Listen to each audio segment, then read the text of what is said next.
Hello, you're watching New Vision TV News. I am Rothy Naseje. Now, about 400,000 students are not sure of their fate if the National Council of Higher Education takes action in universities that have no charter.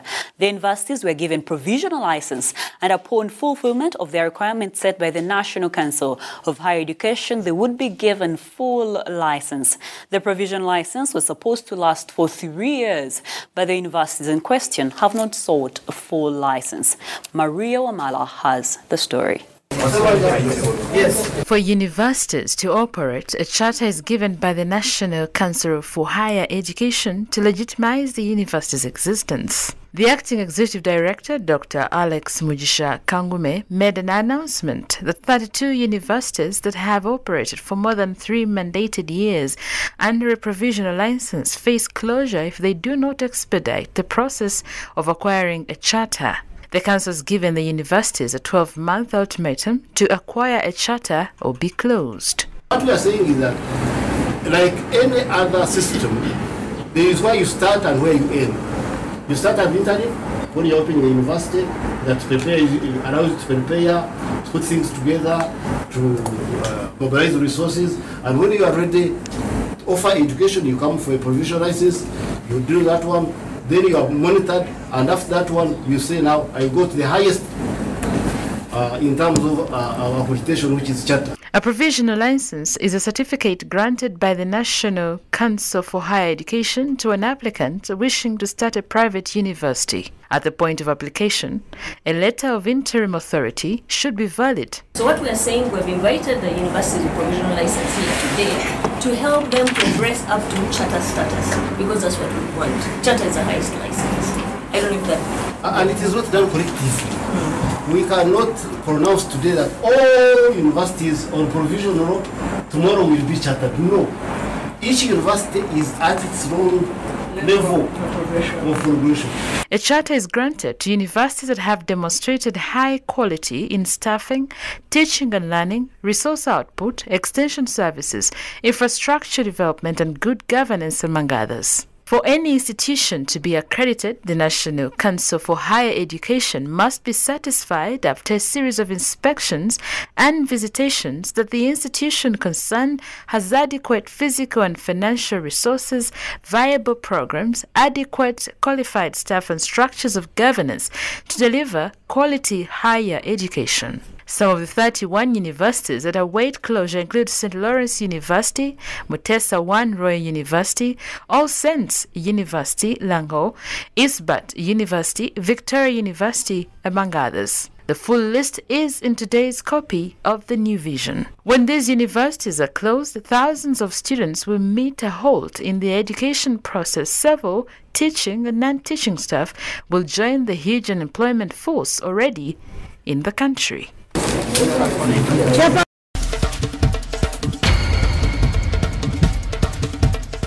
Let's move on. In other news, the Chief Executive Director of Uganda National Airlines Company Limited, Ephraim K. Bajenda, has said the revamped national carrier, Uganda Airlines, will take to the skies in June.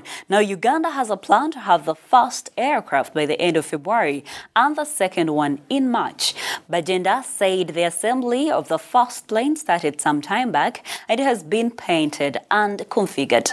When the assembling is completed, they will go through the flight test program to ensure the aircraft works as per design.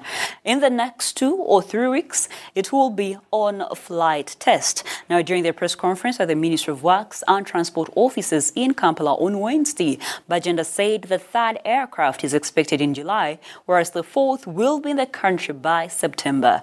Uganda Airlines will start with regional operations for about 2 years so as to develop capacity, then train people and develop markets so that it becomes better placed to start international operations.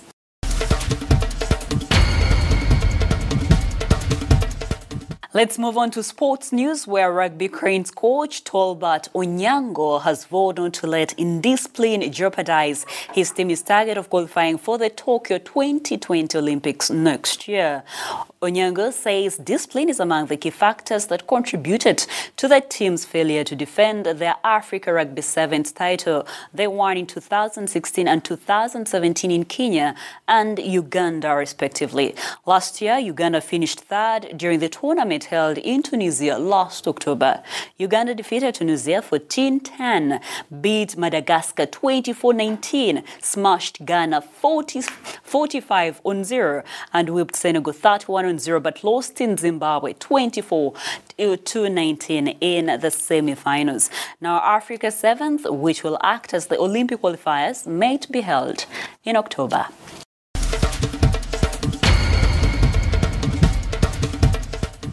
You're watching New Vision TV News, and in our Daily Pearl of Africa series, we look at the Sipi Falls. Now, you cannot go to the eastern part of Uganda and miss seeing the three spectacular waterfalls known as the Sipi Falls. Sipi Falls straddle in three districts, which are Kapchora, Sironko, and Mbale. Visitors to the waterfalls live with unforgettable memories of the scenery and the several activities they participate in, such as rock climbing and hiking. Let's take a look. Sipi Falls is a chain of three waterfalls. These are vividly seen when you are in the eastern part of Uganda, particularly the districts of Kapchora, northeast of Sironko, and Mbale. The Sipi Falls area is the starting point for many hikes up Mountain Elgon. The most popular route starts in Budajiri and follows the Sasa Trail to the summit and then descends down the Sipi Trail back into the Sipi Falls.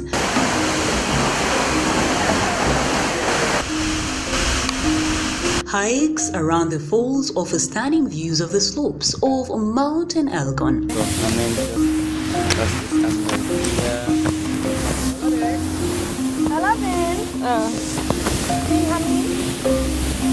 It is advised that those organizing trips here can do it through the Uganda Wildlife Authority or local private operators. Now, for more Pearl of Africa stories, visit our website, which is www.newvision.co.ug. Our newspaper, The Sunday Vision, is also another home of adventures, so grab your copy every Sunday for Pearl of Africa stories.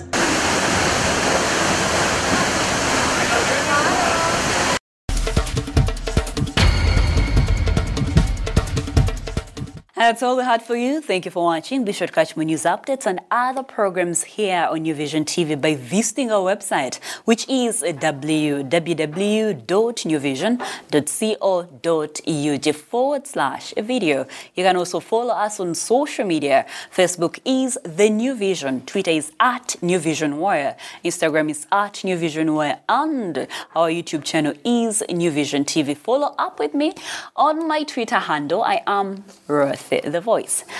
Thank you for watching.